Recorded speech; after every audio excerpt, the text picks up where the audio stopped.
Look at the building on our left. It used to be the Assize Court. These days, it's the Crown Court. As we pass by, you can see the bars on the cell windows. Those on trial here are still held in the same cells they were held in over 200 years ago. This is due to the building being a Grade 1 listed property, so it can't be altered inside or out.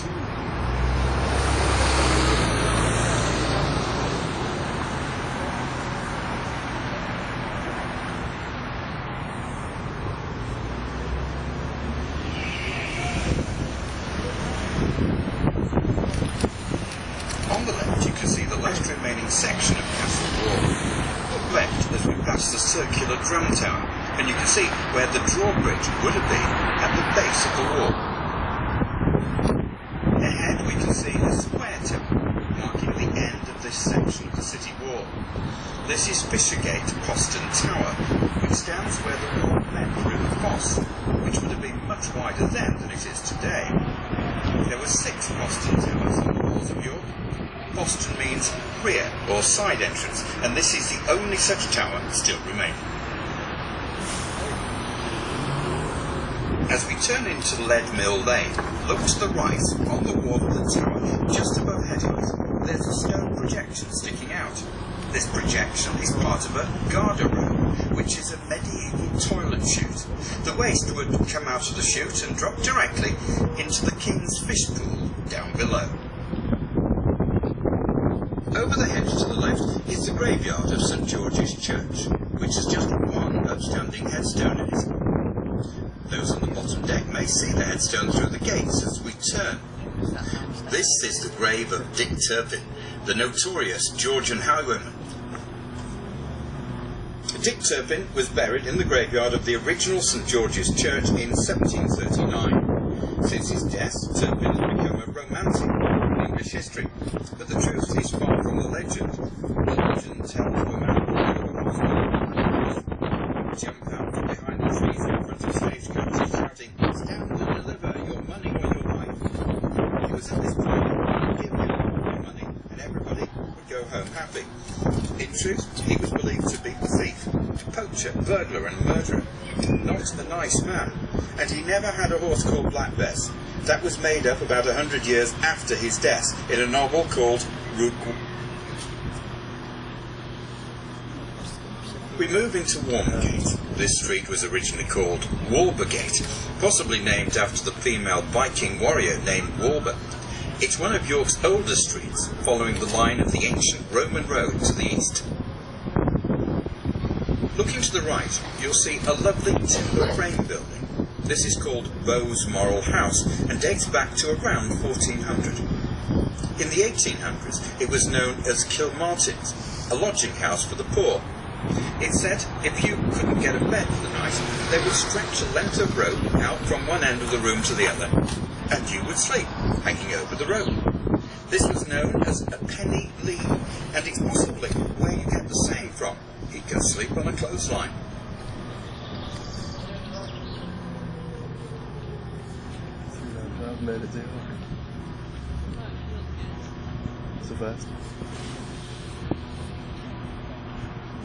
Straight ahead of us is Walmgate Bar, the most complete gateway on a city wall, not only here in York, but also in the United Kingdom.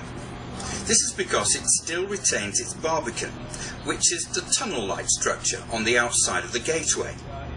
We'll see the barbican when we turn right. You'll not see another original barbican attached to a city wall unless you go to Krakow in Poland. All the others have now gone.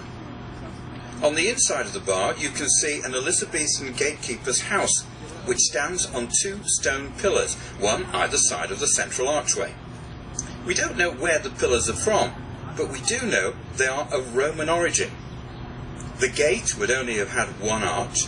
The one on the left and right are modern. The gate still has its original 15th century oak doors. What's that?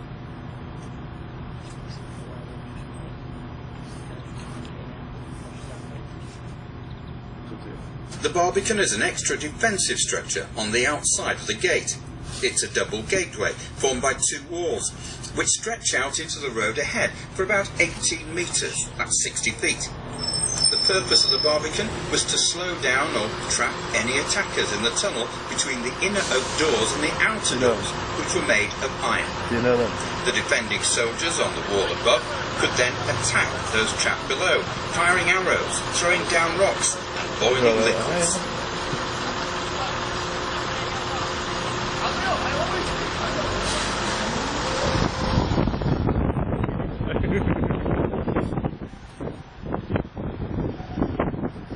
As we turn right, look to the right, and you'll have a brief view inside the barbican. Imagine being trapped in there, with the soldiers throwing things down from above.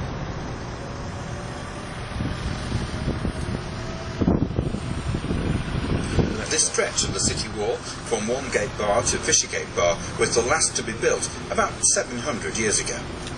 In 1828, the city's cattle market was relocated to this area. Cattle and sheep were brought here from all over the country to be traded. The flat grassed area at the foot of the walls was where livestock were kept in pens, awaiting their sale. In 1971, the market was moved again, this time to Merton, a village just outside York, and was renamed the York Livestock Centre.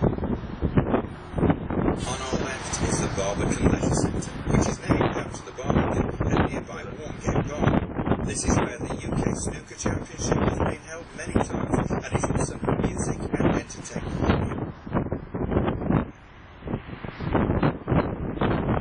On the right is Fishergate Bar. This is the smallest of the 5 venue gateways, first recorded in 1315. In 1489, the gateway was attacked and damaged in the Yorkshire peasants' revolt against Henry VII. Fishergate is the road to Fulford, a village just south of York. This was the site of the Battle of Fulford, the 20th of September 1066, where the Vikings beat the Saxons. The Saxon army then returned the favour at the Battle of Stamford Bridge just 5 days later. Just 3 weeks later, however, there was a third, more famous battle, the Battle of Hastings. This is where the Saxons, led by Harold Godwinson, were defeated by the Normans, led by Duke William of Normandy. Looking ahead,